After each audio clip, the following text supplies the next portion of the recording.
होने वाला नहीं है। जब हम उनके पास जाएंगे, उनसे रास्ता लेंगे, तब जाकर के वो इसी मनुष्य शरीर के अंदर वो परमात्मा विराजमान है, उसका भेद वो बताएंगे।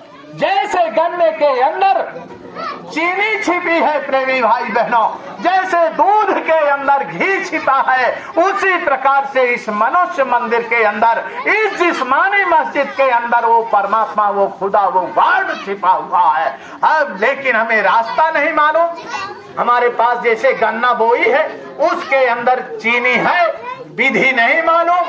10 बीघा गन्ना बोई काट करके पटक पटक करके नष्ट कर दो, एक दाना चीनी मिलने वाली नहीं है।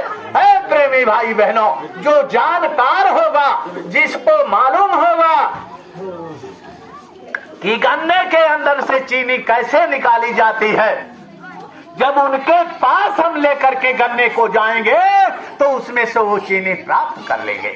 उसी प्रकार से जैसे हमारे पास 100 लीटर दूध है और उसके अंदर घी छिपा है, लेकिन हमें विधि नहीं मालूम, और हम सोचे कि छान करके घी इसमें से निकाल ले, तो एक बार नहीं 1000 बार तुम छन्नी लगा करके उसको छान डालो, एक बूंद घी मिलने वाला नहीं है।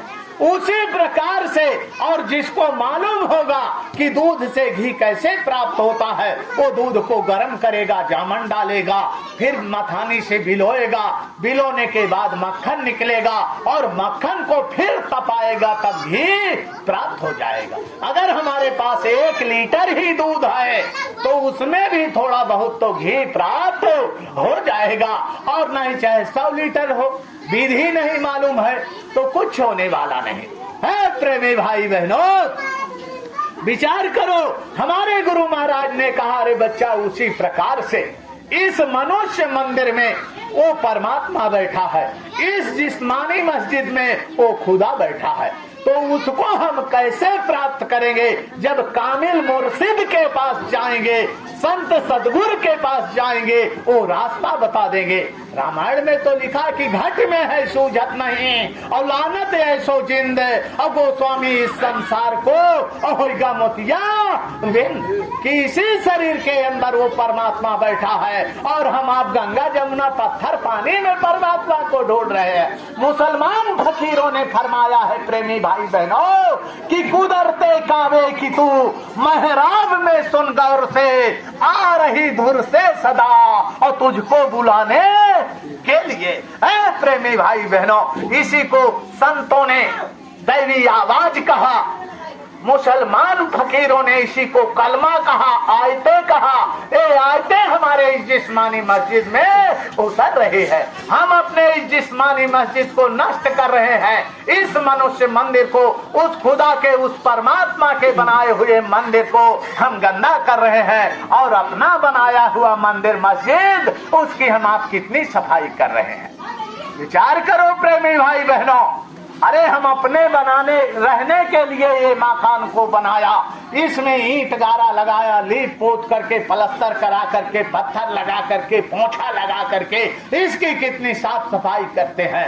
अगर इसमें कोई ला करके टट्टी कर दे प्रेमी भाई बहनों, तो हम आप झगड़ा करने लगेंगे। तो उस परमात्मा ने जो ये मनुष्य मंदिर बनाया, और इसमें हम ला करके कूड़ा कचरा डालेंगे, तो क्या वो परमात्मा खुश होगा? कभी खुश होने वाला नहीं है प्रेमी भाई बहनों। इसलिए इसको पाक साफ रखो। जब हम आप साफ सफाई चाहते हैं, तो क्या वो परमात्मा, वो खुदा, वो भगवान सफाई नहीं चाहता है?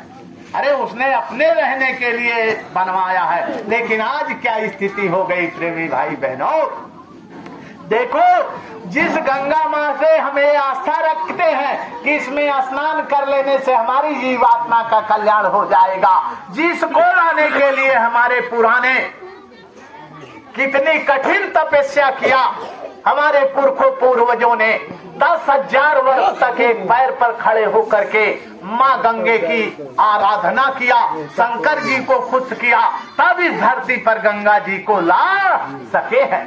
और आज की स्थिति क्या है? आज हमने अपने गंगा को क्या कर दिया, उसी में टट्टी, उसी में पेशाब, पूरे शहर का गंदा नाला। आज मशीन से चेक करा करके देखा गया तो गंगा जी का पानी स्नान करने योग्य नहीं है। पीने की तो बात छोड़ दीजिए प्रेमी भाई बहनों, हमने आपने अपने गंगा माँ को कितना गंदा कर डाला कि स्नान करने वाला नहीं। आज की स्थिति क्या है, गंगा जमुना सरस्वती सब पापों से अकुलाए रही, मंदिर मस्जिद और गुरुद्वारे खड़े खड़े रो रहे बिचारे, वेद पुराण भागवत गीता इनकी बात कोई नहीं सुनता, माँ बहनों की लाज लुट रही, खड़े खड़े हम देख रहे, और गंगा जमुना सरस्वती सब पापों से अकुलाए रही, आवाज जगत में धर्म की नैया और कैसे डगमगे डोल रहे। प्रेमी भाई बहनों, क्या स्थिति है। अभी नौटंकी होती, कोई तमाशा वाला आ जाता तो इतनी भीड़ हो जाती कि लोग यहाँ आते नहीं। और जहाँ पर धर्म कर्म की बात हो रही है, ये जीवात्मा के कल्याण की बात, गांव के ज्यादा से ज्यादा 10 लोग आए हो तो आए हो, नहीं तो हमको तो सब दूसरे ही गांव के नजर आ रहे हैं। ये स्थिति है प्रेमी भाई बहनों। और अब साचे का तो गाहक नहीं और झूठे जगपति आई। सच्ची बात अगर किसी को बता दो तो लोगों के समझ में आने वाली नहीं है। हम आप क्या